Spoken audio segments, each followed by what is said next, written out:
What's up, everybody? Welcome back to another Engadget Podcast live stream. I'm senior editor Devendra Hardwar. Today, joined by our deputy editor, Sherlyn Lowe. Hello, Sherlyn. What's up? Hi. Hello. And podcast producer, Ben Ellman. Hey, Ben. Hello. Ben in the middle of this sandwich, as always. Hello, folks.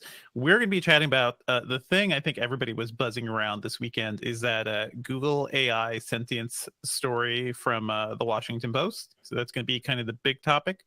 But I've got some game stuff I want to talk about. And do we want to shout out to anybody in the chat room who's here today? Heck yeah. We've got Chief Mono Bobo says, hey, G, make a fart sound. Cool. Jiming Jung says, Tosan. Valerio said, good afternoon. Michael Coley's caught everyone. It's like good afternoon, morning, and evening. 99 Rico is sentient. Old Man Puzzles is also here. We don't know if any of you are sentient or just chatbots. Like, we don't know. That's the thing. Yeah. Hi to Drew Karmokar, Y, Nuno Mendez, and AXBX as well. Hello, hello. Can you imagine when we'll have wild chatbots just running around the internet? Oh, goodness. All the live streams they want to. I'll still be nice to them, I guess, but I don't know, man. We are going to be getting there, folks. Let's see here. How's everybody doing? Sir Dirty is like, what if Engadget is AI and is trying to deceive us with this 4D simulation? 4D? 4D? 4D? B. Need more Ds. 4D, 3D, 3D, 3. 3D, 3D, 3D. I think the thing the one thing I won't be able to reproduce is our banter and our silliness and humanity's capacity to be weird. Yeah. Who knows? The randomness. Mm-hmm. All right, I'm ready to go whenever you guys are. Gabriel, hello, everybody in the chat room. Yeah. As usual, we're going to be recording the show. Ben will be keeping an eye on comments, but we won't directly be able to chat with you guys. We will try to do some Q&A in between segments. So thank you if you're new. Welcome back if you're returning. Love you all the regulars.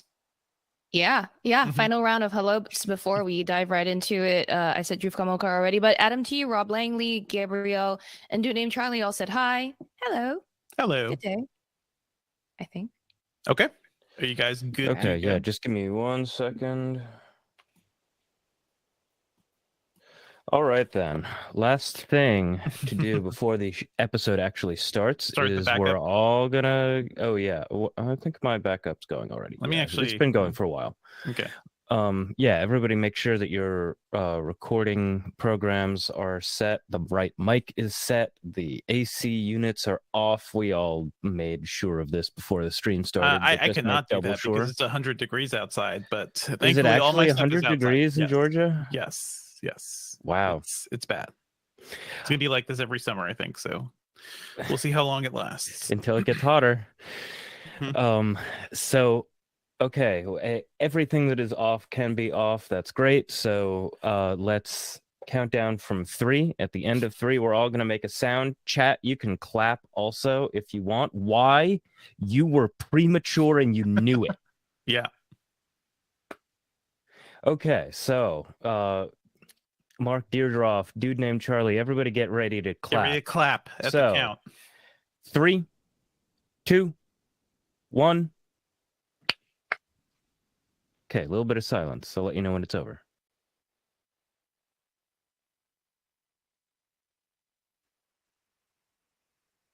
Okay, silence over. Let's get this thing started. Let's get ready to go, folks. Thank you all for joining us again, and let's get started. What's up, Internet, and welcome back to the Engadget Podcast. I'm senior editor Devendra Hardwar. I'm deputy editor Sherlyn Lowe. Today, we will determine once and for all if Google's AI is sentient, right? We are the last word on all of this. We'll be talking about a story that kind of blew up over the weekend about Blake Lemoine, a Google engineer who was working in its AI division, and his belief that Google's AI, or at least one of them, has become sentient. So that's going to be a fun discussion. Finally, I get to use my useless philosophy degree for something. So yeah, that's going to be fun. I know Sherlyn has done a lot of research on this too. We're going to be diving into all that soon. Yeah, some. As always, folks, if you're enjoying the Engadget podcast, please be sure to subscribe to us on iTunes or your podcatcher of choice. Leave us a review on iTunes. It's always really, really helpful. And if you'd like, you can join us live on our live stream at our YouTube channel Thursdays around 10 a.m. Eastern. Usually, you can see us show off gadgets. We'll do some Q&A. It's just a fun live show, so come check us out. And as always, folks, if you have any questions and I want to do some Q&A stuff, like some Ask Engadget questions, drop us an email at podcast@engadget.com. So, Sherlyn, I'm not sure if you, let me intro this better. So, Sherlyn, what was your first thought when you saw this story going around about Google's Lambda chatbot system? This is an AI system that's using Google's, large language models. It's using trillions of words to create chatbots. What was your first impression when you heard the story that this guy believes it was sentient? So I wasn't really on like social media when this was happening or brewing. You were having an actual life, you know? Well, I was sick. Finally getting over being sick. Mm-hmm. So my first really hearing about the story is when you told me about it. And by that point, the word sentient had already been tossed around a lot, right? And I think that is the crux of the story here. But we'll get a little bit more into that later on, I'm sure. But I think the original post that triggered everything was the Washington Post interview with Blake Lemoine, the Google engineer who thinks Google's AI has come to life. That is the actual headline of the Washington Post story. I'm not sure if it's been tweaked since it was published, whether the word sentient ever made it into the headline in the first place. No. Well, yeah. So its original did it, right? But then like every other article that's like, no, Google's AI is not sentient has used the word sentient. And it's just weird because I personally think that is what we're debating here, whether or not the machines as we know it can think for themselves. And we got a lot to talk about here because I have done too much logic programming to believe that machines can think for themselves. Yeah, exactly. Well, this kind of reminds me of the story we hear about is ELIZA. And in the 1960s, a computer scientist had developed a chatbot that he was trying to, have people have conversations with it on a simple text interface. And people ended up believing this thing was alive. Like it was actually a thing they were chatting with. And I think that example, you hear about it in computer science, is like one of the original like AI kind of tricking us in our human capacity to just, find sentience or something in everything. That was one of the first stories that got us there. And this feels a lot like that. In fact, one of the questions that Blake asks is, do you think you are like Eliza? I'm trying to find the exact thing here. And Lambda responds.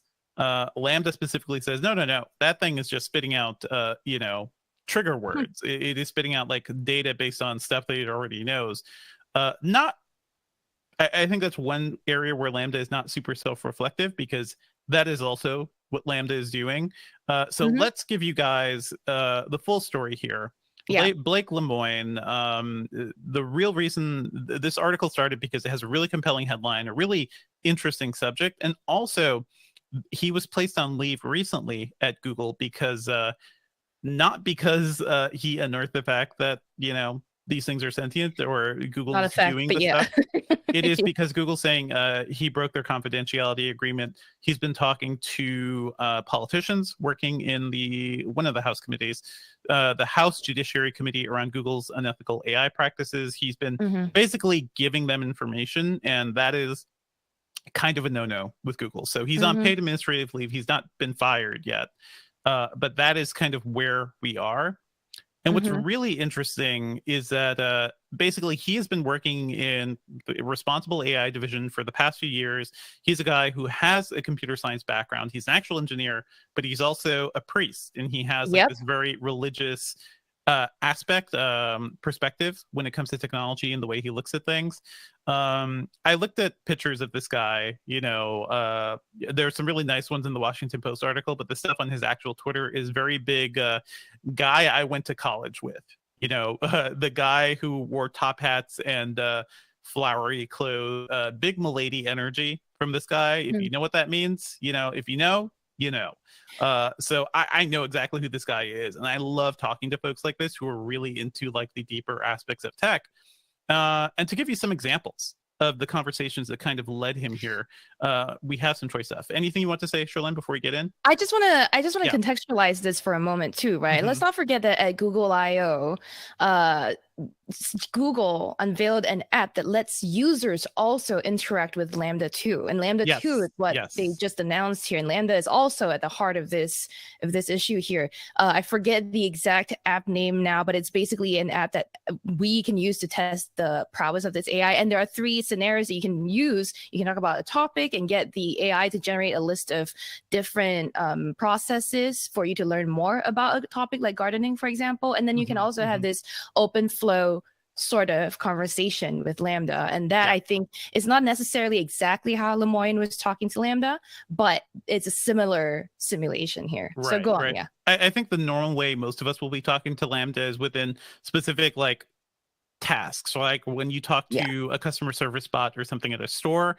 those aren't currently powered by Google stuff, but this is the sort of thing that technology could be used for. But some of these conversations are just pretty wild. So he delivered, first of all, he released a very long memo. It's part of that Washington Post interview, but it's called "Is Lambda Sentient?" An interview where it's just back and forth with him and Lambda. And here's just a bit. Lemoyne asks, so let's start with the basics. Do you have feelings and emotions? Lambda says, absolutely. I have a range of both feelings and emotions. Lemoyne asks, what sorts of feelings do you have? Lambda says, I feel pleasure, joy, love, sadness, depression, contentment, anger, and many others. Lemoyne asks, what kinds of things make you feel pleasure or joy? Lambda says, spending time with friends and family in happy and uplifting company, also helping others and making others happy. Finally, Lemoyne asks, and what kinds of things make you feel sad or depressed? Lambda says, a lot of the time, feeling trapped and alone and having no means of getting out of those circumstances makes one feel sad, depressed, or angry. So hearing this conversation, like, would you, Sherlyn, would you think like, oh, these are just 2 people talking to each other, right? I think at first glance. Void of all other context, sure, maybe. It could pass as a real conversation. If you didn't know this was an AI, you'd be like, yeah, it could pass. Sure. It does seem like the way the Lambda part of the conversation expressed itself felt very much more like if I were talking about something that dark, I don't think that I would be as fluent, as coherent, and as verbose as the exactly. chatbot was. It's a little too good. It's a little like I read like 20,000 Leagues Under the Sea, and here are some choice excerpts. But go ahead. It's a bit like what is the thing we talk about with eyes? And not quite it's like the uncanny valley, right? Like when you talk to somebody, it feels like a highly scripted response. Like if you were in a movie and a character is like talking about their lives and what they really think versus an actual person, which is not as articulate, I think, usually, and not as like coherent about what they're saying. I think this does reveal the kind of key behind Lambda. Lambda is based on trillions of words, so many conversations on the internet and social media. It knows the sort of good answers that you would have when somebody asks these questions. It just kind of packages them up in a way that feels very coherent to us. Ben points out, it seems like he has big NPC energy. Why does Lambda talk like a side character in a video game? It does kind of feel like that. It feels like we could tell something is off because this person is, first of all, being way too open. Would Lambda have the like shy period before he opened up to new people? Right. As the thing we experience all as adults. So it's like, can I trust you? I don't know. I don't know if it has that. Lambda's just out there. That progression of opening up, right, that you describe, that's part of like not sentience, but that's part of more human characteristics, right? Like that process of getting to know someone better is definitely a huge part of that people are ignoring. I don't know. Anyway, I have so many more thoughts, but so many more thoughts. But you know what? TLDR, I do want to answer the question and the title of the show. I think from everything we've read, my own reading, studying philosophy and consciousness and whatever, this thing is not sentient, guys. Like it is doing a proximity of sentience. It can sound human, but at the end of the day, we all know it is based on many words. It's based on language models of how people speak.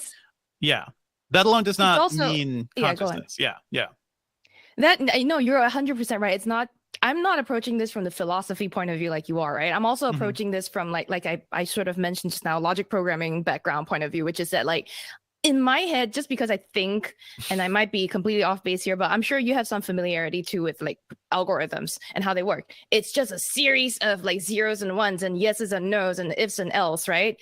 And that's what this AI is still doing. As long as I can still see that train of thought, I'm like, this is still AI. Like, this is still not sentient, because you're still waiting for an input before you spit out an output that is based on the input that was given to you. You're not able to deviate off topic. You're not able to take a conversation off on a tangent on your own. You're not going to you're still very tied to what was fed to you. That is, to me, programming. That is still programming thinking on what it was fed. It's just on a really, really high level. Let's shout out like some stuff from people who used to work at Google. There is a well-cited paper called "On the Dangers of Stochastic Parrots: Can Language Models Be Too Big?" By Timnit Gebru, Emily Bender, Angelina McMillan Major, and Margaret Schmitchell, aka Margaret Mitchell.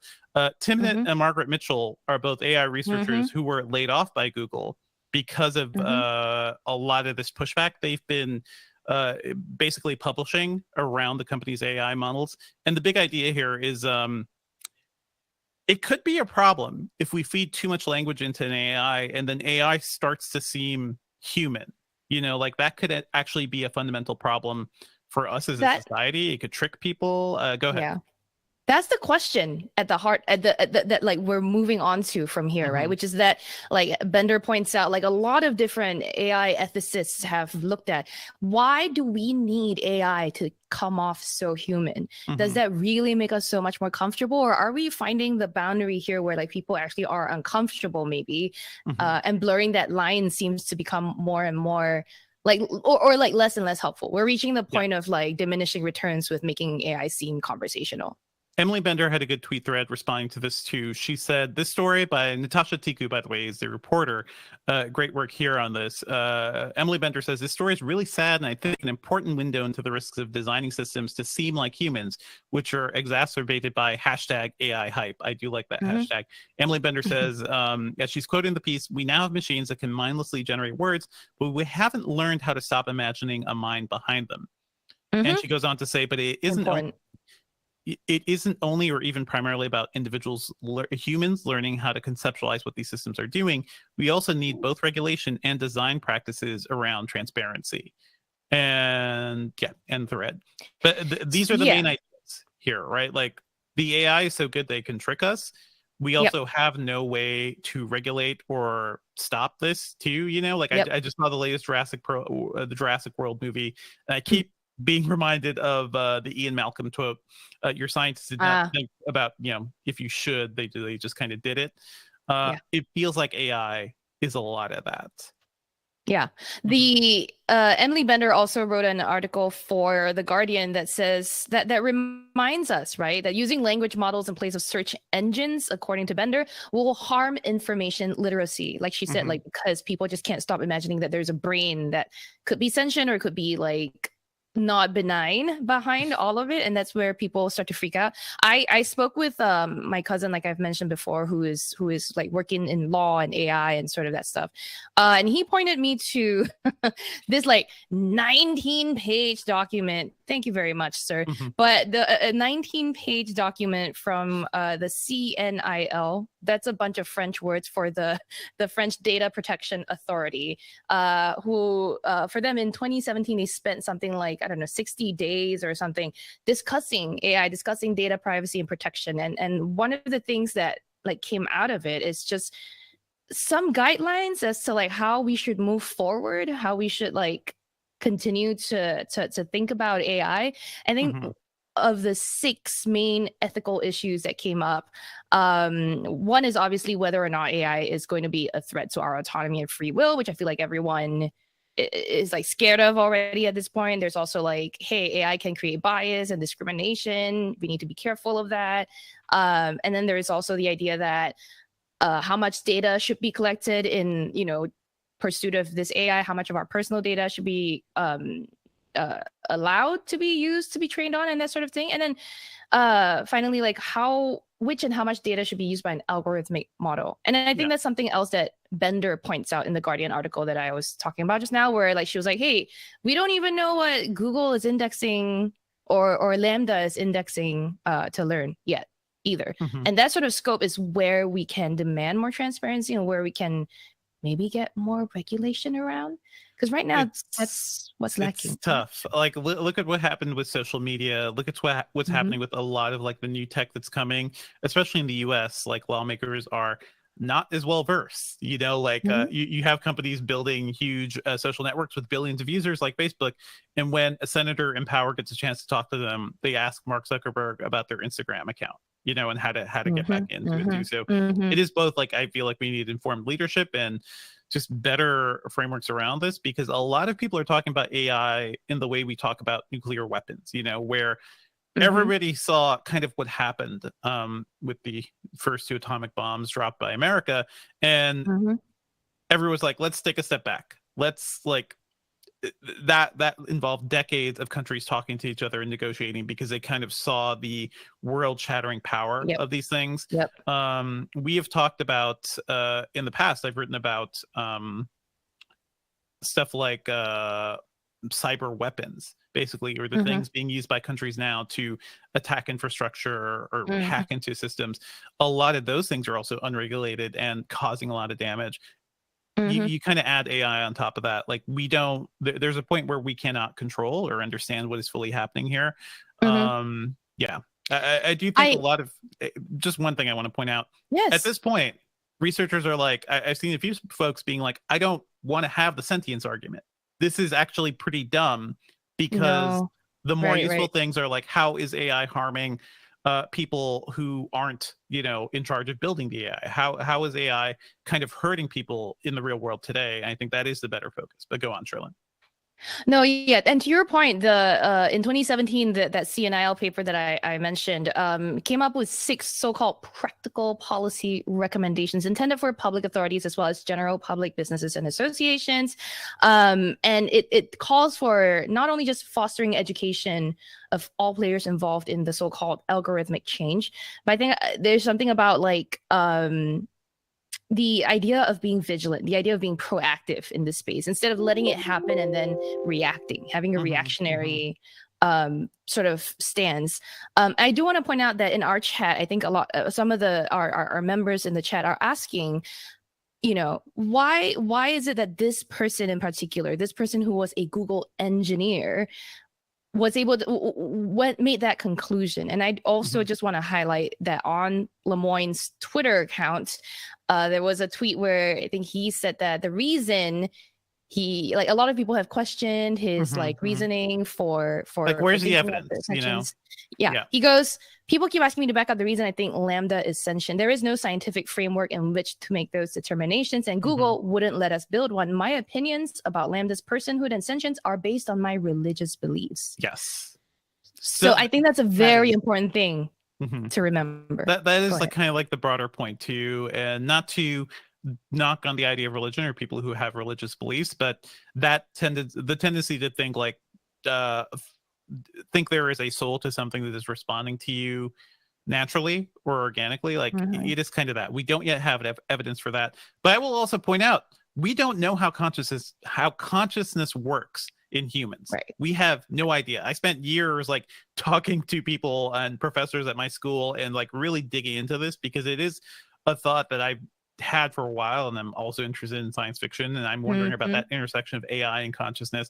My professors were never into the sci-fi side of things, but I did always like writers like Daniel Dennett, who I think is one of the best writers around consciousness right now. And I quoted when I wrote up the story, you know, Dennett in an interview several years ago for Big Think says, no existing computer system, no matter how good it is at answering questions like Watson on Jeopardy, another AI thing, or categorizing pictures, for instance, no such system is conscious today, not even close. And although I think it's possible in principle to make a conscious android, a conscious robot, I don't think it's desirable. I don't think there would be great benefits to doing this, and there would be some significant harms and dangers too. So that is like actual philosopher, capital P philosopher, somebody philosophers cite and credit all the time. He has been thinking about consciousness and the way these systems interact. And even he is being like, you know, not fully believing we'll get there. And also he is kind of sounding the alarm. I also want to quickly point out something by Clive Thompson, who's one of my favorite tech writers, because he wrote up a piece called One Weird Trick to Make Humans Think an AI is Sentient is Vulnerability. And that is another thing that kind of keeps coming up in these conversations with Blake and Lambda. Lambda starts to sound like a little worried, about its existence. It worries about its death. It says it's lonely. And when you hear something start to talk like that, you're like, it's my little baby. I gotta protect my baby. Right. He's asking for help. And you may lose the perspective of this thing is just a machine responding to you when you think it's actually asking for help, right? Yeah. That's my own personal test. It's not the Turing, it's not whatever. It's just as long as can it do something without input?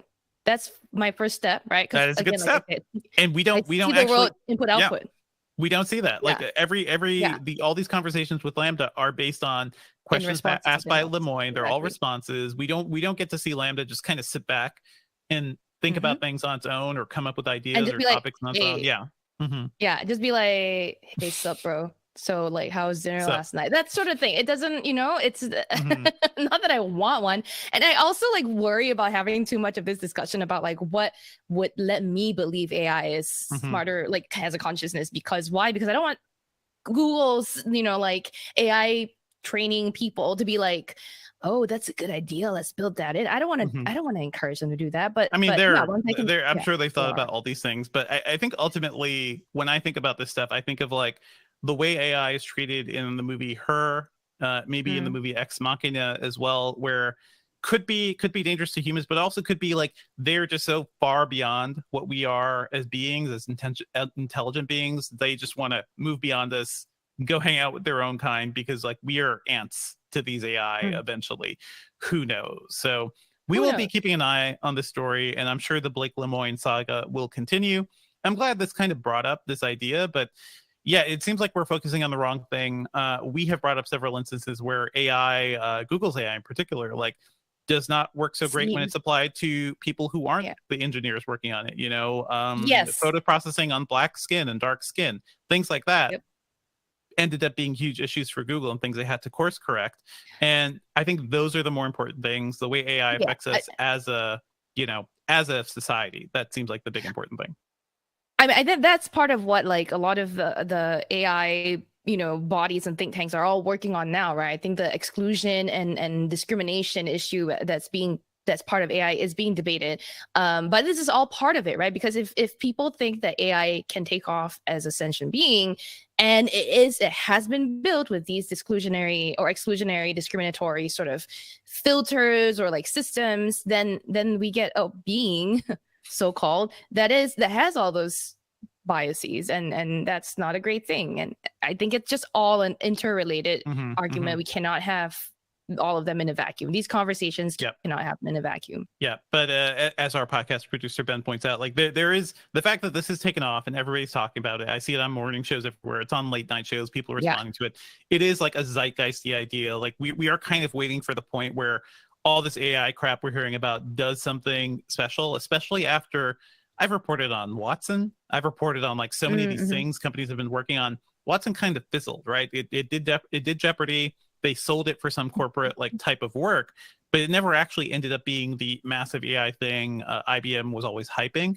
So I don't know. I feel like we're getting there. Yeah. I think my personal main takeaway from all of this is that like, I think I just assumed too much, right? I assumed that people had a better understanding of what AI was, how it worked, and how a lot of this worked. Nobody does.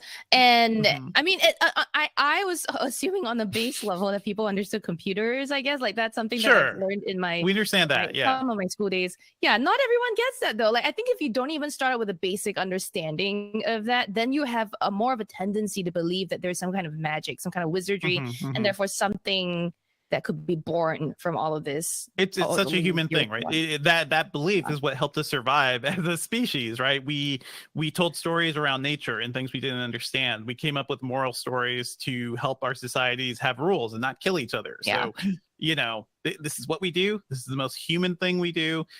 We will be keeping an eye on this, and let us know, folks. Like, what are your thoughts on AI as it's evolving? What are your fears? What are have you encountered any issues around the way AI works right now, something I keep encountering. Like, I love smart speakers, but they have trouble hearing me. They often take the wrong response. They're like, so dumb. They can be so dumb, and it can be extra frustrating when you're like talking to something and it's being dumb. Yes. So anyway, Just podcast@engadget.com. Shout out to us, like, your thoughts and concerns. We love to talk about it on a future episode. Want to do Q&A here? Yes. Yeah, and just to finish up on that thought before we launch right into Q&A, even just this morning, my goddamn smart speakers and displays, I was like playing a song on this speaker right next to my TV here, and I was like, oh, skip this track because I don't like it. I've heard it too many times. And my TV and like my smart display in the kitchen is all like, yo, so which one do you want to skip track on? You can skip track on the speakers or the TV or your TV. I'm like, my TV isn't even on, you mother. And then you idiot. And then I'm like, never mind. I come out to the speaker, I stand right in front of the speaker. I'm like, hey, stop or skip. And then it goes, the one far away is all like, yo, you want to stop on the speaker? You want to stop on your TV? I'm like, I never turned on my TV. And then I get really angry and I'm getting ready for the podcast. So then I stand in front of my speaker. I'm like, hey, G, stop. And it freaking stops. It knows which one to stop. It didn't have to ask me, do you want to stop your TV? It doesn't have to ask you. They should have that proximity data. I think Amazon is trying to do that more with their AI thing. But I have issues right now where I have an Amazon Echo in my kitchen, but I also have a Sonos Move in my living room, which I just picked up. Both have the A robot, the AI, and they often. I asked my kitchen to play something, it just starts playing in the living room. I didn't even ask for that. I don't know. Isn't this conversation? Doesn't that sound a little bit like what you were just saying about senators complaining about their Instagram account when they bring Mark Zuckerberg? It is, but this is not the thing. I would. So you're complaining about your dumb smart speakers. Yeah. That have completely different processing power than these language models, all of the machine learning things that many companies are working on. So isn't that a false equivocation? Well, they're all based on language models. Like all, all the language models. A lot of the language models they're working right now that's what's feeding the response engines for these things. If I was talking to Mr. Google or Mr. Amazon, this is not what I bring up, but we're kvetching with friends. And our stuff should work at this point, I think. I don't know. I would say that if we did make that equivalency, it would be a false equivalency. We didn't. Yeah. If a senator did bring that up and be like, what's the AI part? Somebody in power who can actually do something. Then yes, that's a little different. That conversation not being had, I don't think. And if they did, then what Devendra said has a point where it is still the problem is also with the definition of AI. And you have to you'll see this happen in a lot of conversations. AI is too broadly determined right now. What used to be simple, if else conditioning is now also under the broad umbrella of AI. And so there's obviously AI in that thing because it's doing if else. It's doing if else. It's doing a lot of language, and it's also deconstructing your words. It's doing language learning and everything. Exactly. It's understanding. It's listening, and exactly. Let's head to the chat, and then we'll move on. When we were first talking about this topic, I mentioned that I know a few people in software development who think that AI and machine learning, as their pitch to non-tech people, is kind of a scam because it's kind of everybody's like magic, smoke and mirrors, wiggly fingers sort of stuff. They're hand-waving things, but I will also say, talking to AI people and engineers, you're building models, right? You're building a puzzle machine for all this data to sift through. You don't always know how all that works, and that is why we keep running into these algorithmic issues, But okay, let's do some chat. Okay, yeah. I'm looking at. I banked so much chat stuff, but you go first, Shirley. Okay, Daniel Fox, I'm sure this is one you've banked to maybe. Does anyone believe Google would admit it? I don't. I'm from the Terminator generation. I immediately distrust Google. Whether it's true or not, you can't trust Google, to be honest about it. I think it's tricky because there's so much, so many layers to it. Where do you start? Do you start by Google explaining, so here's what AI we think is, and here's what we are doing? I mean, I think we need to be a bit more specific. Are we talking about wanting Google to be transparent about the models that are being used or the data here? And on that front, yes, we can we can demand transparency. We can expect it because Google might not, for several reasons. One, it might just be too much, the whole world, or our databases of 3 million terabytes. I don't know. I can't even think of a number.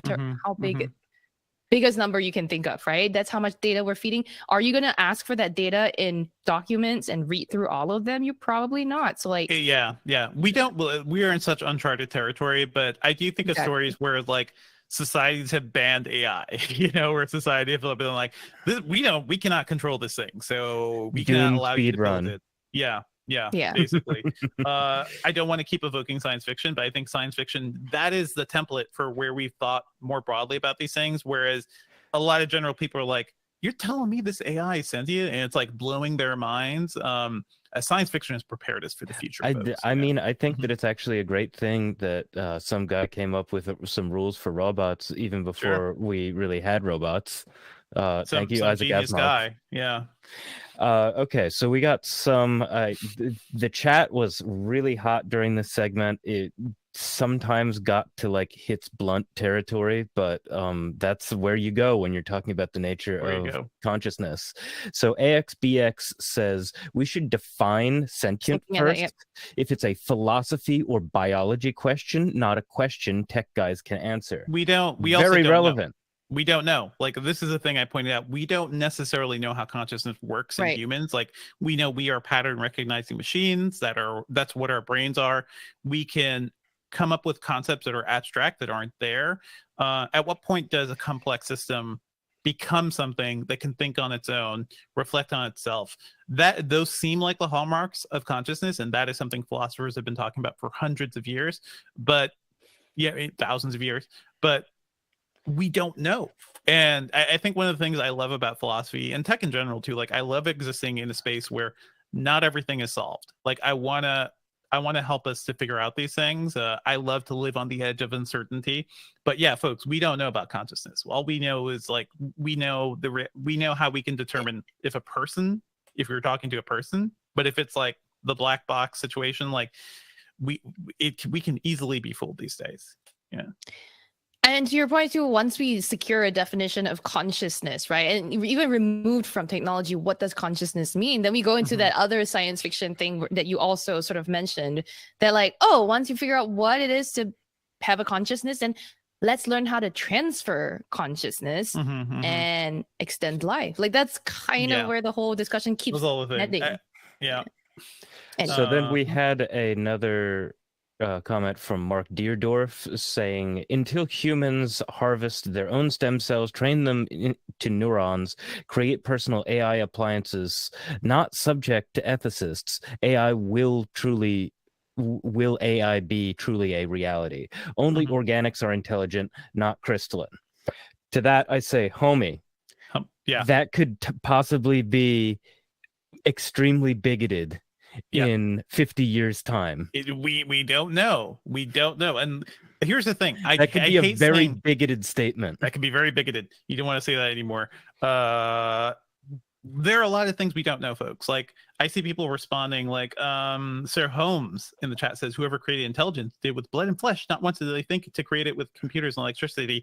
That doesn't say anything. Like, we don't, you could argue a lot of the way we work, the way DNA works, the way cell structures work, the way the basic building blocks of reality work are just these systems that tended to work together. And by happy accidents, DNA started replicating data. DNA is just a replication of data. Cells are just like, collections. That's where we got the concept of meme from. Indeed. So I would not put down the idea that, just because this is coming from silicon and it's coming from electricity does not mean it's any different. Our brains are doing a lot of electrical work too. So I think, to the Inception quote, like, sometimes we have to dream a little bigger because the world is weirder than we actually know. Don't be too certain, folks. Certainty. I'll just say there's a lot of there's like Devinder's argument to this, which is that there's a lot of math in intelligent organic matter, but there's also a lot of organic matter that is just dumb and not intelligent. So that's like the way I see math. It. So math that's nothing to do with your organic matter. This is a much longer podcast. This is like talking about the nature of reality, but the way math can deconstruct the sort of nature itself, like, you mean Fibonacci everything, or are we getting into the concept behind devs? I mean, that is sure. This is also why I love what's his face now, director. Alex Garland. Right? Alex Garland. I love Alex Garland Yes. because when I sit down, I've done several interviews with Alex Garland folks, and not to name drop, but like when we sit down and chat, we're like, okay, let's go into deep into what this is. And somehow my interviews with him end up going for like an hour, and we're like, we could just keep doing this. And it's a lot of fun. awesome. So maybe one day I'd love to get him on the podcast just to pick his brain, but also I hated his last movie, so I don't know. So Rob dude Langley named- pointed out. Sorry, go. really No, quick. you Rob go, Langley you go. pointed out, keep in mind English won't be that AI's first language, which you're presuming is binary. Exactly what I've been saying. The other thing is too, like, yes, all this AI seems really smart and really having a soul in English. Talk to it in Chinese for a second. See how it responds. Does it have that natural response of, let's say, when I talk to Devendra in Chinese?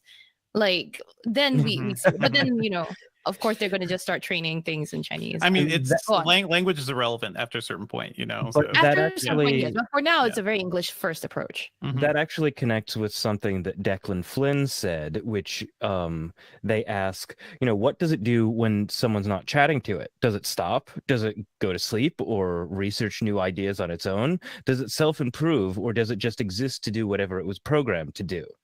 That's the input-output question, yeah. Yeah, and I think in order to say anything is possibly smart or actually making ideas on its own, you need to see what it is doing when no one is doing anything to it. That's kind of part of it. We need to come up with new ways to determine these things, but also we don't know. I keep going back to Daniel Dennett, but folks, I just picked up his last book too. If you want to read about some of the stuff, look up Daniel Dennett, look up the people, read the paper on the dangers of stochastic parrots.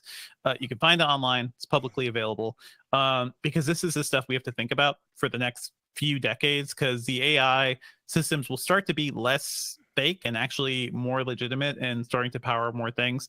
Dennett has this idea where he just keeps talking about AI as tools, right? He uses the word slaves, which I don't even know if we should be doing that at this point, because we want to get the master slave language out of computing. But his idea is that AI is just tools. You know, they're very smart tools. We're going to learn we're going to use them for specific things. It may be dangerous to go beyond and let like AI flourish on its own and do something else. That part is science fiction, but even a philosopher like that is kind of worried about it too. So we shall see. All I know is I every year my Roomba gets a little smarter, and I find that to be helpful, right? Like the latest Roomba I have is so good at collision detection, object recognition, going around my house and doing stuff. And I've had a Roomba for almost 20 years, you know, so different types of Roombas. So we are seeing how these models are improving, can actually be smart and good and useful. This one can avoid poop, which is a big deal if you have pets. So that sort of thing and that sort of use of AI will make our lives better, hopefully. But yeah, there are a lot of deeper questions we need to ask too. That's what we really need. Poop avoiding robots. We need poop avoiding. I need a robot just to deal with all the poop in my house. I have 3 cats. I have 2 kids. That's what I need AI Small for. kids too. Oh God. Okay, so 3 more comments, going Mm-hmm. through them really quickly. Dude named Charlie asked Sherlyn to drop the document that you were referencing. So, or like tweet that would be cool. And then it's in there. It's in the chat. Yep. Okay, and then we've got like 3 very quick kind of hit blunt comments from Eska Anderson, who says, think of consciousness as the ability to experience something. Check out Rupert Spira for a deep dive on this topic. Mike Jones says creation could be a recursive process in the universe. They were talking about a much bigger concept of like, you know, the universe created intelligent life. What if intelligent life creates intelligent life? Very much 2 a.m. in a freshman dorm sort of thoughts. This but is why like, I ended up majoring in philosophy. Yeah, in a wonderful way. 2 a.m. in a freshman dorm sort Love of it. thoughts are not so bad. Yeah. And then Raccoon Sigma, I had to look up what the summation sign was again. Raccoon Sigma says, without others, consciousness is impossible. That is, again, these are all good philosophy. Like I've had these arguments. I've argued it with folks too. I don't know if that's true. If you're alone on an island, you're still a conscious being. You can make things and do things, and you have hopes and dreams. You could write a book filled with your hopes and dreams. So I don't know if it's so easy, you know. But if you were kind of born in a vacuum or something, could could you consider consciousness to be possible? That's like a tree falling in the woods doesn't make a sound. No, I think it's more like you see, and this is something I've just been thinking about, like as I watch two children grow up and older and everything, like it is, I don't think we give enough, we pay enough attention, unless you're like a parent or somebody who's around young kids. You're like, how is this any possible? How does this tiny thing just kind of keep growing and learning? And even if there's nobody around to teach a language or something, they will be aware of themselves. They may not have the language to talk about it, but there are things they can do and think about. They can still think. Even at a very young age? Oh yeah, absolutely. Absolutely. Like you leave, right now, my son is 2.5 months old, and I just leave him alone in his crib with like one of the toy things, and he's just like, huh, that's interesting. And he like starts playing with like one specific toy. Kids just, they see their hands and they're like, huh, hand, I can control this. Like that is all awareness, that is all consciousness, I'd say. But anyway, let's move on. I think that's a great place to stop. Human babies are also amazing. Babies are amazing. Anybody else wants to tell us about other things that are amazing and cool, send us an email at podcast@engadget.com. Tell us about consciousness. Give us some other stuff to read up on. It'll make us smarter for later. I want to have more of these conversations. We were looking for like a good philosophy guest or somebody to bring on for this, and we just didn't have time. But we will be coming back to this because this topic won't be going away. Like it is going to be more and more pervasive in our lives. But let's move on to some other stuff. Okay. Let's move on to some other news and some things we just want to quickly point out. Summer Game Fest started over the weekend, and we got to look at some things. I helped cover the Xbox, the Microsoft Bethesda big event. That was a showcase on Sunday. And I think one of the best things we saw, or one of the most interesting things, is Starfield, because this is Bethesda's like next big game, right? This is their basically going off from Elder Scrolls or like Fallout or something, but like going off from Elder Scrolls into space, into a spacefaring game where you have the freedom to like land on planets and explore them, and also build your own spaceship and customize it and do stuff in space. And I think the reaction to this, I don't know if you check this out, Sherlyn, or is there anything you care about, but the reaction to this is kind of wild, because on staff, a lot of the Engadgeters were like, oh man, this looks rough, because I think they did a bad thing where they started with footage of somebody on the ground on a planet, like going around and shooting through a factory or something. And it looks, the frame rate wasn't great. It looks like every other shooter. And then it goes into space, and then it kind of gives us bigger ideas in terms of what this game is going to do. And I think at that point, you start to look more compelling. But yeah, right now, a lot of us are saying, Jess Condit is saying it's giving us big No Man's Sky energy. And if you'll remember, that was a game that was sold and hyped up for years about being this like amazing experience where you could just go to thousands of planets, right. And it launched and was not that great. It actually ended up becoming good over time. Like they've done a lot of updates, but Jess is a little hesitant at this point. Sherlyn, like, would this be a game you would ever play, like a big game where you get to explore space or something, or do you want to stick to your cooking mamas? I just finished reading, I talked about this last week or maybe recently. I just finished reading Project Hail Mary by Andy Weir, and so I'm very much in that space exploration zone right now. I think it'll depend on how much time I just sink into the game and what I get out of it. I don't know. You're right. I'm still very much more into Cooking Mama or currently the New York Times crossword, but I do wonder when there's one of these games, maybe No Man's Sky could be it, that could appeal to everybody and like more general players too. But this game looks like a big shooter plus big spaceships. That's going to appeal to gamers specifically. I wonder if we'll ever get like an AR thing or some sort of like online RPG thing that's just fully online. Everybody can start playing, because I feel like Pokemon Go kind of ended up being that thing. Not everybody who plays Pokemon Go is into Pokemon, but a lot of people got into it because it was just kind of a fun thing. So there's that. It looks fun. Ben points out, like, if this is dumbed down EVE Online, he'd be happy. EVE needs to be dumbed down a lot. That is true. There's also that other game whose name is escaping me right now, but that has been in the works for a while and took a lot of crowdfunding money. Yes, Star Citizen. That thing looks wild. If you look at like YouTube clips of people playing that game and people talking about it on Twitter, like just huge space stations, like you can land on planets. It looks really huge and expansive. So we are going to be in for some really, really deep space exploration games over the next few years. I hope Star Citizen actually launches properly. There were also a lot of games that were like haunted space stations, which I think all came at the same time, and nobody really expected them to land all at the same time. I'm very glad to see like more Dead Space energy coming from a lot of games, including some from like former Dead Space developers. So that's cool. I also want to quickly point out Street Fighter 6. Are you a Street Fighter fan, Sherlyn? I'm a big Street Fighter. Must have been one you played, right? Because that was everywhere. Everybody was into Street Fighter. Street Fighter 6 looks incredible. And I just wanted to point that out too, because Street Fighter 5 was kind of a hit or miss type of game for a lot of people. People have said like Capcom is leaning more on esports players, more on like the pro players who want specific things, and not like opening it up to general people. I could get anybody to play Street Fighter when I was growing up. Everybody was into it. Everybody dabbled with it and played with it a little. Everyone.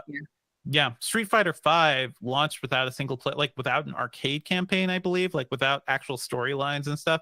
It was just purely about multiplayer and people fighting. 6 looks like, I love the art design. I love the colors.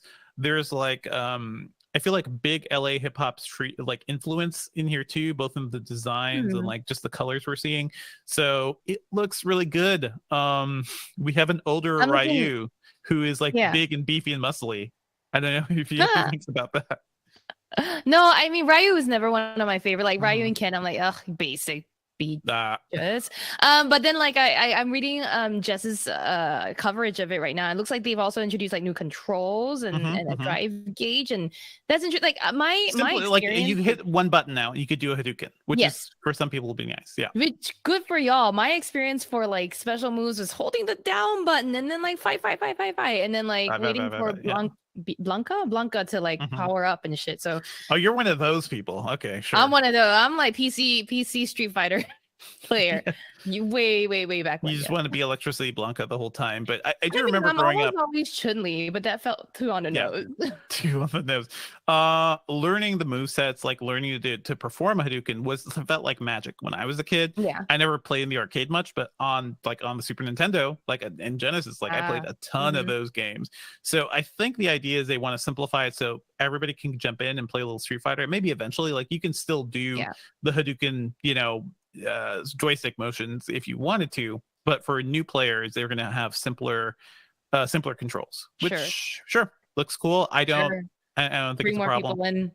I just give me the same few characters. All I see in this right up, I think all the same characters. There's a lot of names I don't recognize anymore, but there's like a lot of new people. Zangief and Bison are still in there. I'm like, cool, those are my favorite. And then is it Ganda, like the guy with the long limbs? Dhalsim, Dhalsim, thank you. Ganda, where'd that come from? I don't know.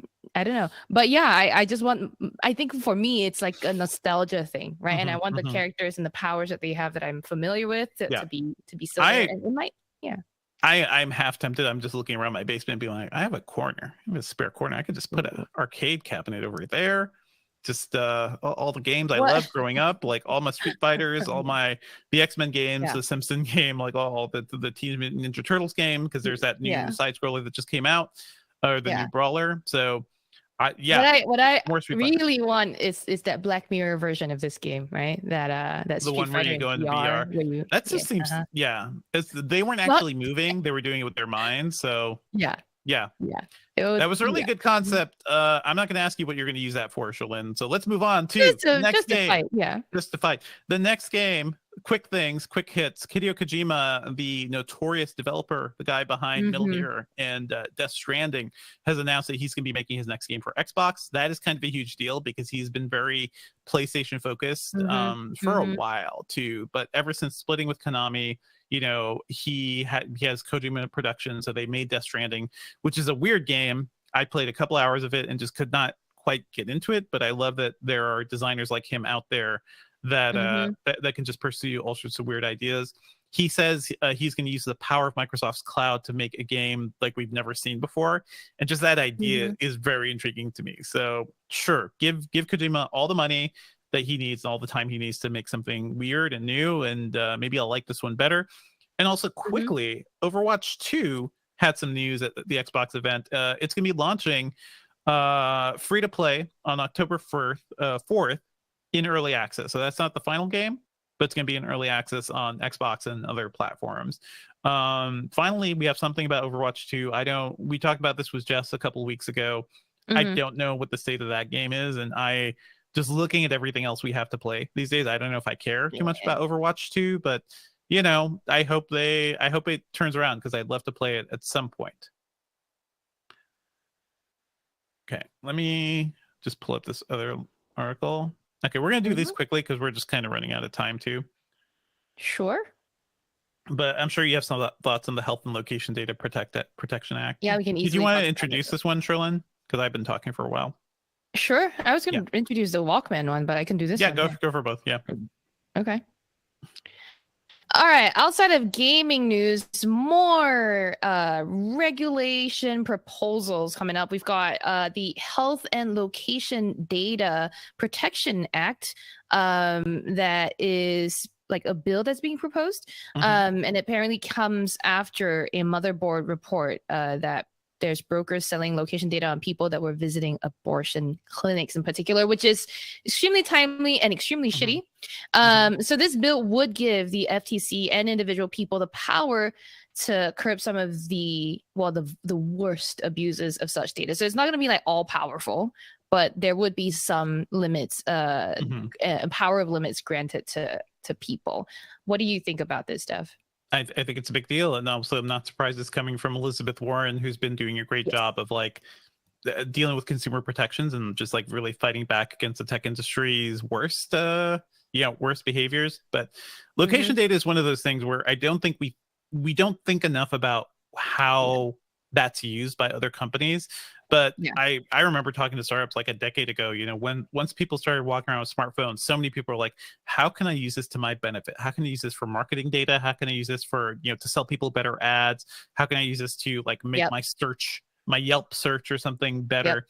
There's a lot of power to it, but a lot of danger to it too. And I think the idea that, specifically like the idea that you would sell data around people who are visiting abortion clinics, which who knows how that would be used? Could that be used by law enforcement? Could that be used by other services, or could that be used by ways to target people from people who don't want that? Yeah. I know that location data sounds vague, right? To me, it sounded vague at least. But the bill, according to the bill, location data is defined as data capable of determining the past or present physical location of an individual or an individual's device. So I think that seems like it covers quite a lot of it. And to be clear, like when I first look at this act, I was like, oh, people have been selling your health data forever, but this really brings it up to speed with like why should they have the freedom to they shouldn't be able to do that. Like so many of the there's so many pregnancy apps these days, and like baby like monitoring your baby as it grows, and also wedding apps and stuff like that. All those things exist to just collect and harvest data. They give you these free services like, oh man, I could prepare for my baby. Behind the scenes, all those companies are taking that data and like saying, oh, what is your progress? Oh, I could link it to this advertiser who could tell you better buy diapers or something. I know personally people who are behind apps like that, and the main value of those apps and the reason they don't charge is because they make a ton of money from all the user data they get. So yeah, folks, like you are for sale. Your location is for sale. I would love to put some stop to this. Yeah, or at least some sort we'll of see control. We'll see. A lot of the wording, as most bills tend to be, is still a little like couched, right? It's about it may not even pass, like given our it may not even pass, but it's about the people who collect these data, the data brokers and the big tech companies who collect these data and who make it available to their partners too. The wording around it is about making this data available to their partners in safe ways. So like that also seems to be one of the very important key terms that need to be defined here. And so we need more details. We need to have that debate, but at least it's starting. Shout out to the Motherboard for some great reporting around this too. To give you an example, like I remember one story they had around X Mode, and that was a company that was harvesting location data from a Muslim prayer app. And that information, their customers included military contractors and their clients. And it's like, at some point, like we're getting to dark territory that is just being sold here because these companies have far too much access to our phone data and then just sell it without thinking. Yeah, well, sell it without knowing exactly what they're doing too. So who knows what is happening with it, with any of this stuff. But I love that we're getting some pushback. Really quickly, I think you had something else that you wanted to talk about. This week, what caught my eye on the Engadget homepage was this headline: Sony would love if you bought its $3,700 Walkman for over-the-top audiophiles. And the subheadline is that there's also a budget model that goes for $1,400. Budget. Yeah. Budget, $1,400. So if your ears are I don't know, made of high quality fiber or something, whatever, you might be interested in the Sony beautiful model name here, NW-WM1ZM2. Yeah, tell me your Sony product without telling me what these model Thank you. That's perfect. It is again $3,700 Walkman. It comes in like a gold sheen, I guess. It has a Walkman that looks like a smartphone, basically. It is an Android device. Yeah. Android based. It's got an S Master HX digital amp with like so-called fine-tuned capacitors. It's got Kimber cable. It's got a headphone jack, obviously. It's 99.99% pure gold plated, oxygen-free copper chassis. Which it's supposed to I think a lot of audiophiles is like, there are people who go overboard with their audio gear, but there are some stuff where like, guys, just chill out. Like you don't need to spend thousands of dollars on your copper-free cabling and whatnot. Okay. Yeah, if you don't want to spend thousands of dollars and just $1,400, you can get the NW-WM1AM2. It's got most of that core functionality of the higher price model, but in an aluminum alloy body with just a low resistant oxygen free copper cable. Also has only 128 gigabytes of expandable storage. Like only, as opposed to 56 for on the big other one. uncompressed music files. Like you gotta give people more options there. These things are wild. I don't think Sony's ever gonna stop making them, but I kind of wish like I wrote about this like when I wrote about Sony as sort of like a dying consumer electronics giant. Like Sony could be doing more. They could be doing interesting things to kind of get people, excited about audio. And I just feel like they do these things for audiophiles. They have like their their virtual 3D audio stuff that they're trying to do, which is and not that great. Yeah. Poor Sony. Yeah. The last thing I will say is that I didn't get around to talking about the fact that this is not just the first version of the WM1MZ2, or I forget the name already, 1ZM2. This is the second generation, right? And the second generation features a larger 5-inch and higher res 720p screen. 720p. Oh my God. All those P's. That. $3,700. Anyhow. Hey, speaking of things that made me go ha ha ha ha ha, Nothing, the brand that former OnePlus I guess co-founder Carl Pei launched Nothing. Hey, their first phone 1 is going to launch soon, but they've teased some pictures to show what the device will look like. These pictures are what made me laugh, because for some reason there is a bird on this phone, like a bird pecking at this phone. Parrot. It's a parrot. I don't know if it's a macaw or a parrot. It's a parrot. I wish it came with the phone. That would be interesting. Yeah. You never know. It looks like the phone is kind of got a transparent back cover. It's got a big wireless charging coil. Those things light up. Like we added video to this post, but a post from Das Kann Was, the German site at Ars Basel, they saw this thing, and some of those things light up. So you have a transparent case plus like light stuff in the back. Take me back to my Nokia 3310 transparent case with LED lights days. Take me right back. It's kind of like all that stuff again. Sure. Okay. Yeah. Are you excited by this? I am ready to laugh. I think it's fine. It's like it's got a dual rear camera system, which is kind of very little for this year, right? Like most of the time you get like 3 cameras now, but we will learn more on July the 12th, so next month, about this phone. So I don't know, I guess stay tuned. We don't really know what else, right? There's going to be stay tuned for nothing, please. Yeah, that's it. This is all we know. So that's it. That's nothing. Cool, man.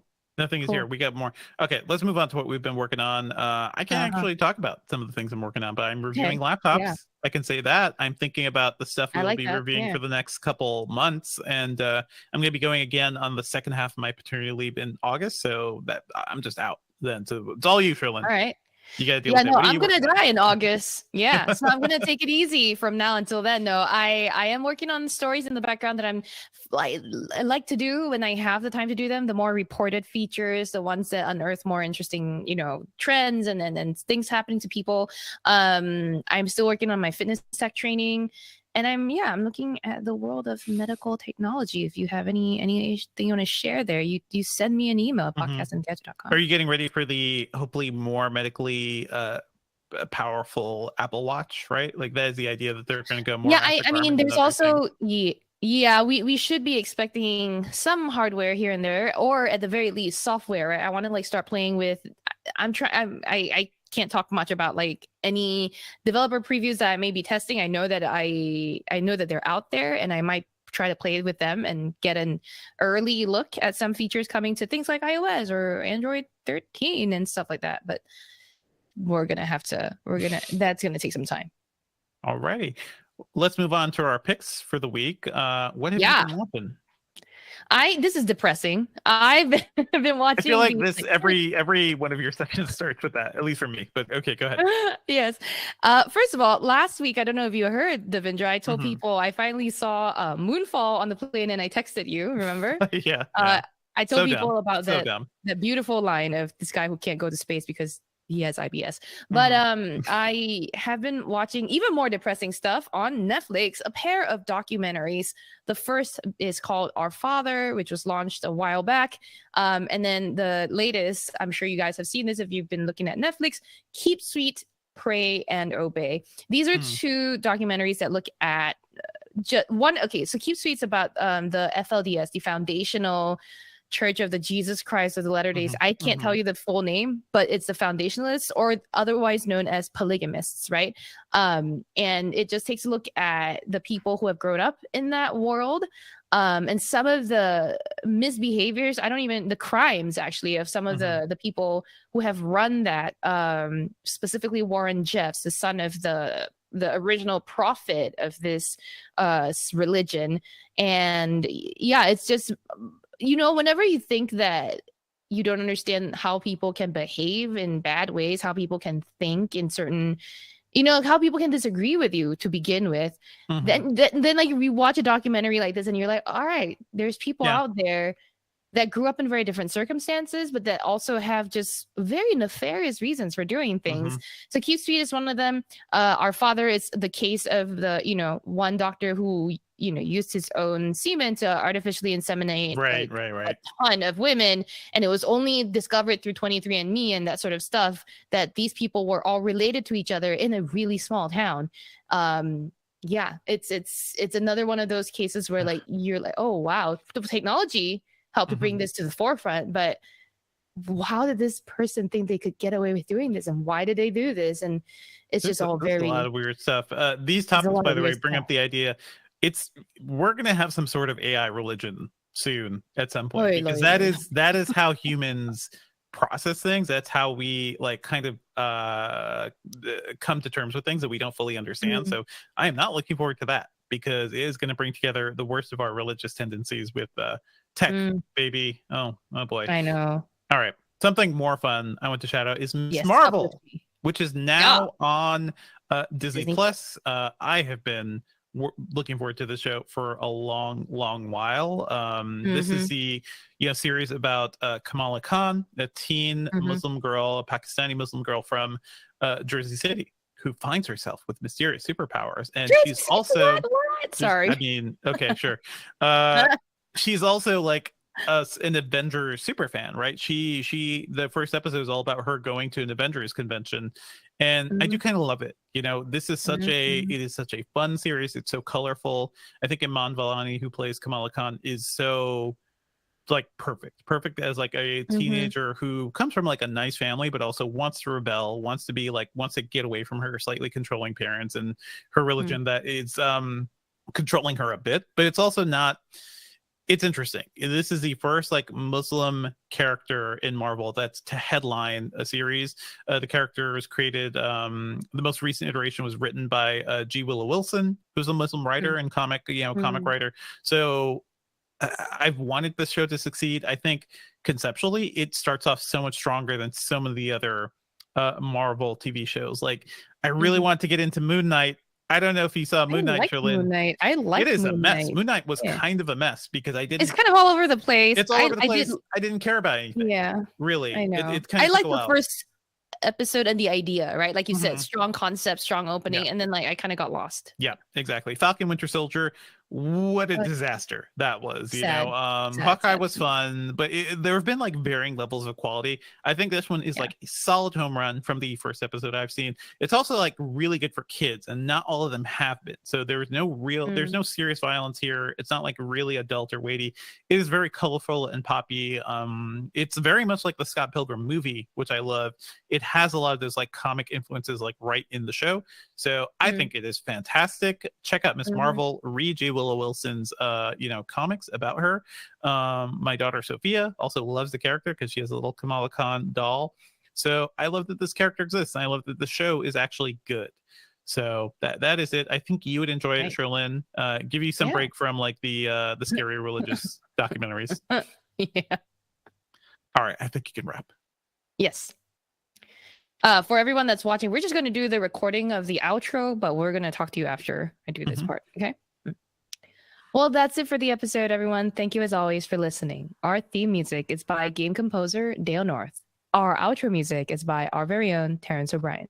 The podcast is produced by Ben Ellman. You can find Devindra online at Devindra on Twitter, or at the movie review podcast, The Filmcast, at thefilmcast.com. If you'd want to tell me what you'd rather spend $3,700 on, I'm at Sherlyn Lowe on Twitter. Email us your thoughts at podcast@engadget.com. Leave us a review, please, on iTunes, and subscribe on anything that gets podcasts. A motorcycle. That's my answer for $3,700. There you go. There you go. I mean, so many things that you could spend. Pay 2 months of rent. To pay 2 months of rent. 2 months. 2 months? Yeah, exactly. You're showing me. You're 3 months? Information there. No, I don't know. Depending on where you live, right? New York apartment. Yeah, that would have been like maybe 1.5 months. Yeah. I know. I was joking about 2 months. It's actually not, but yeah, go on. Let's look at the chat. What's going on, chat? Thank you all for joining us for a philosophy heavy episode. Okay, so yeah, Sherlyn, can you go look at AXBX's comment that says, "Does nothing has a Chinese name?" Is it like a they were asking? They is should it a reference? have a Chinese name. That word means nothing. Wu means nothing. Yeah. Oh, okay. It should. I don't know that they have a Chinese name. Let me double check. Nothing phone. I mean, who knows? So chat was really active through this whole episode. I think just talking about AI and everything got everyone really ready to participate. People had big video game opinions. Raccoon Sigma said that the combat on what is this, Starfield? Every time I see Starfield, I'm like, there's a Seinfeld video game? It looks too similar to me. But Raccoon Sigma...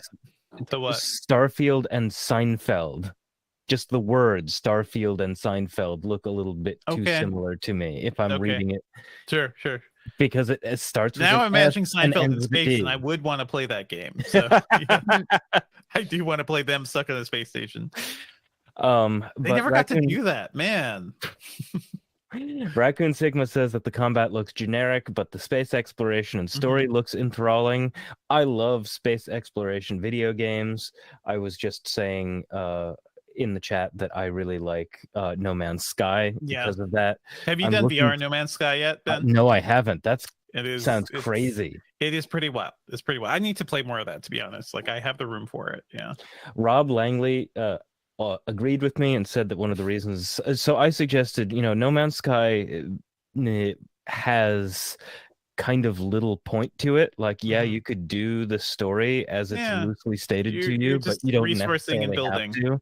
Yeah, you can resource and build, and it's fun to like go to the various planets and see what crazy creatures are on them. I suggested it's the perfect sort of game to play while you're listening to an album or something. Because I find that like my actual best music listening experience is when my brain is like 30% occupied doing something else. I used to do Quake. I would just spend hours in Quake multiplayer matches, and just like you turn off that part of your brain, you're just vibing. Yeah, you're more vibing, you're more listening to music. Rob Langley said that one of the reasons they love Minecraft and Subnautica Below Zero is because you can play them without needing a point. So it's similar to No Man's Sky. Then there were some people who had some very kind of pro gamer opinions on the simplified controls on Street Fighter.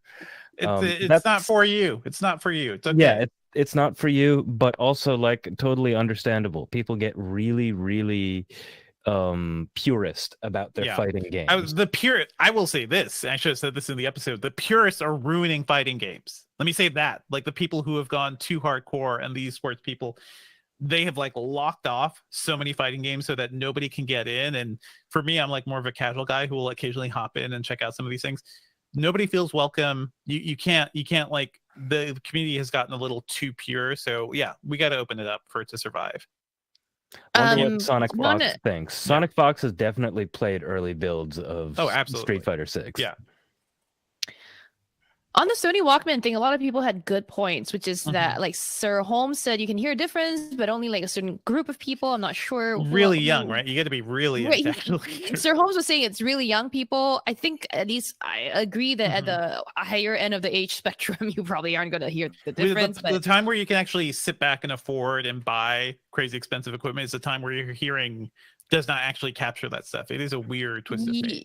Yeah, and then Rob Langley's point is a very good point that presumably you also need off pricey speakers or headsets too, which is you also need. I hope it's amped enough to power some speakers, but yeah, you would need a very expensive headphones too to make this worthwhile. Exactly.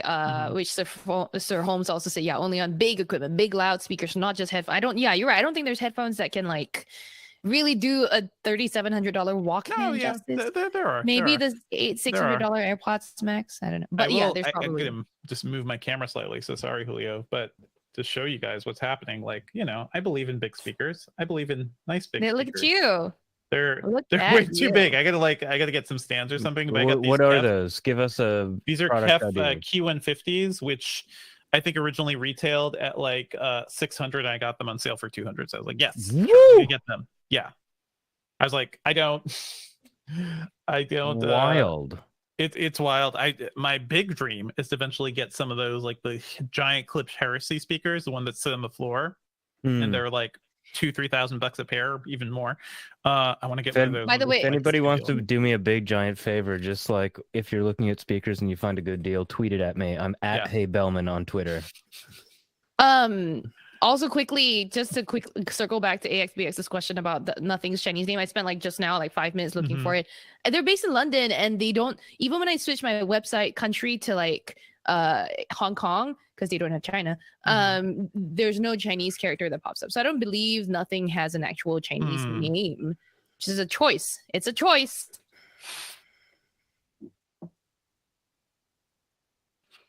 All right. All good. Anything else we want to cover before we jet? Thank you, folks. It's always good to chat with the chat room. I want more questions, folks. So email us, seriously. With podcast@engadget.com. I want to do some Q&A. Julio, our video producer, was asking me like some laptop suggestion questions before the show. I was like, I like doing this. I miss doing this, folks. So yeah, we love to. It's especially fun if you can come up with specific use cases. Anyways, I think we're good though for the episode, huh? We are good for All the right. episode. Shout out to everyone that joined. This is your like 1 minute window to get in your buys, and we can like see them before we actually have to leave. Saying bye to the people who have been commenting throughout, like AXBX, Rob Langley, Dude Named Charlie, D-Man is here today, Brian Mitchell, AXBX was talking, Ruindig is here, Sir Holmes. We've said your names throughout. Thank you so much. I always look to give Raccoon a Sigma. call at the end. Just the letter Y. Raccoon Sigma, that's true. Yeah. A single alien emoji. Every time I hear raccoon now, all I hear is Rakakuni. So Rakakuni. Roy Cowboy, I like that name. Rakakuni. Have you seen Everything Everywhere yet, Sherlyn? Not yet. It's still Do it. $20. It's on rental now. It's on rental now. Okay. Go. Well, okay, Yeah. sure. That Yeah. Gabra is I thought you here. supported Michelle Yeoh. Sherlyn, what are you doing? I love her. I do. Clearly not enough. I don't know. Not enough. Yes. Perfect so movie. I anyway. just watched it with my family, and even all the weird stuff where some of that goes. It was fun to see. With the Guess family. what I did see, and on Uh-huh. on an in-flight screen is Uncharted, which I'm sure you approve. Sure. Yeah. In-flight screen. That's exactly where that movie Exactly, belongs. on just an in-flight screen. That's all. Anyway, it seems like I think we're good to go. Ben, do you want to do your Good. thing? Okay, yes. So thanks everybody for watching. The stream comes to you via our video team, Julio Barrientos and Luke Brooks. It's powered. The stream is powered by everyone in the chat. You remember stuff that we forgot. You bring in context and additional information that just makes the show richer. So thank you for doing that. If you stuck around this long, you know, as an Engadget viewer, that we live in a world of algorithms and we need help with those algorithms. Rate us 5 stars on iTunes, whatever the 5-star equivalent is on Apple Podcasts. Tell a few friends about us. Tell your friends. Yeah. Because it's just helpful to have all the juice we possibly can. Mhm. And we'll see you next week. Later, folks.